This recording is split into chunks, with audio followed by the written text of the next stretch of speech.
Hey, what's going on, gang? Steve from the Graphite Lab here. In a couple quick seconds, I'm going to show you how you can make your billable efficiency metrics come to life.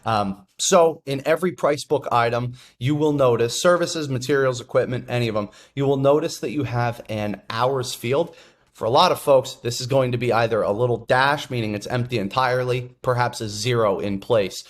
This is going to kill your ability to see your technicians' efficiency ratings. If I know that to replace a toilet, I'm thinking it should be about an hour and a half to 2 hours, I hop over here to edit, I go here to 1.5, and I move on. I do this for every item in my price book, and if my timesheet for a job where a tech is replacing a toilet goes over an hour and a half, I will be able to see that on technician billable efficiency metrics through the technician performance board custom report.